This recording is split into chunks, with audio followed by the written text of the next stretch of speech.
There is probably no other city in Switzerland that has been able to fascinate me as much as Bern. This city has so many facets that I could talk about it for hours and still not cover everything. So what is so special about Bern? And why do I call it the most underrated city of Switzerland? Well, in this video I'll try to explain to you why. Let's go! The city of Bern is located in the west of the country, more precisely in the Midlands at the confluence of the Aare and the Enge. The old town is located on a gravelly island in the middle of these two rivers and was built around 1190. Back then, the city had only one purpose, being a residence for monks. It wasn't until 1291 that the city became an important part of the Confederacy. At that time, it was still called Bern and wasn't even considered a real city. But after several expansions of the city walls and a devastating fire, which destroyed around a third of the city in 1300,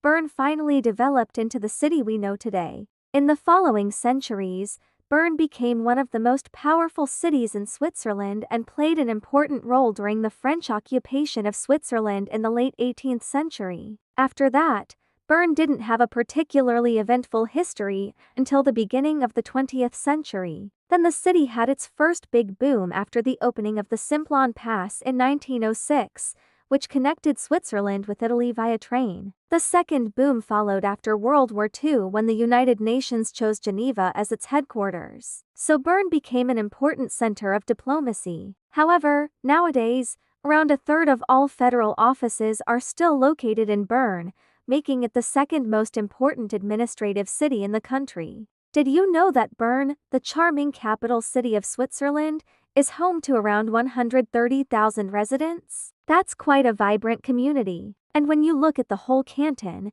you're talking about 70,000 more people. Pretty neat, right? Most folks here speak German, but it's not just a one-language show. You'll also hear French and Italian, making the canton officially quadrilingual. How cool is that? It's like a little language festival. This diversity is super unique in Switzerland, where the national vibe is a mix of German, French, and Italian. So, whether you're strolling through the beautiful streets of Bern or enjoying a local cafe, you'll get to experience a rich tapestry of cultures and languages all around you. Isn't that just amazing? Thinking about making a move to Bern? You're in for a treat. This city is bursting with job opportunities, so you'll have plenty of options to choose from. The unemployment rate is super low, which is a huge plus. It's no wonder Bern boasts a high standard of living. Just keep in mind, it's one of the priciest spots in Switzerland. But hey, with great job prospects, you might just find it worth every penny. Plus,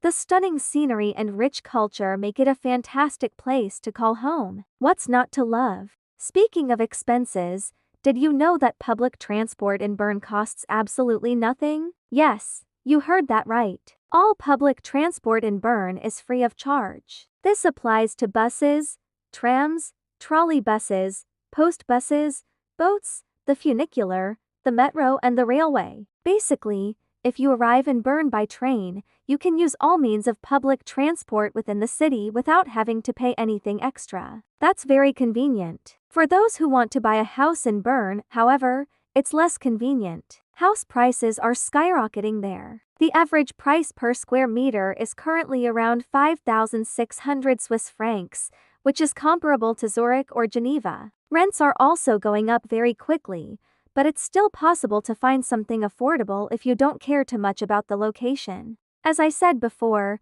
Bern is an extremely versatile city that offers something for everyone. On the one hand, it's a lively university city with lots of young people. On the other hand, it's also the second most important administrative city in Switzerland, which means that the life of a politician is also lived here. Besides that, Bern has a lot of jobs to offer, a huge cultural scene, top shopping opportunities, great restaurants, and last but not least, a lot of nature. Check out this map. You'll see that Bern is totally surrounded by stunning mountains. How cool is that? The closest ski resorts are just a quick 20-minute drive away, which means you can hit the slopes in no time. If hiking is more your vibe, you're in for a treat. There are tons of trails in the summer that take you through breathtaking landscapes, think lush greenery and picturesque views. And let's not forget winter. Sure, Skiing is a blast, but have you tried snowboarding, sledding, or even snowshoeing? They're super popular in Bern too. It's like a winter wonderland waiting for you to explore.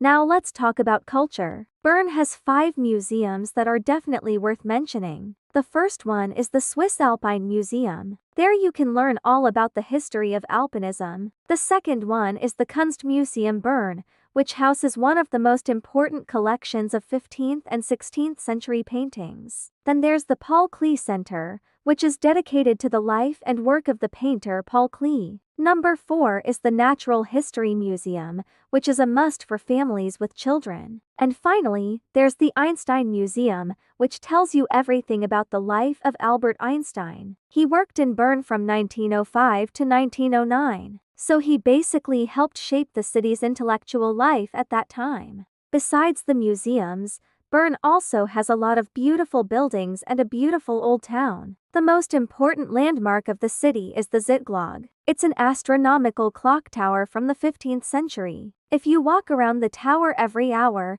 you'll see a kind of puppet show with historical figures. Another iconic building is the Bundeshaus, which is home to the Swiss Parliament. In front of it, there's a beautiful park called the Badesee Park. It's perfect to relax and especially for people watching. Finally, you should also visit the Kornhaus, which used to be a granary and today hosts various events. But enough about the sights. What about the culinary scene? As you can imagine, Bern has a lot to offer in this regard as well. The most famous dish from Bern are the Berner raclettes. They are basically cheese fondue with macaroni. Other than that, there are countless restaurants in Bern that serve international cuisine. Since Bern is a university town, there are of course also a lot of places to eat cheaply. There are so many different restaurants in Bern that I can't possibly list them all here. And what would a trip to Bern be without a visit to one of the most beautiful bookstores in the world? No, I'm not kidding. The Andersen Literaturhuis is regularly ranked among the most beautiful bookstores in the world. It carries around 40,000 titles and extends over 4 floors. The shop was opened in 1923 and still has its original charm today.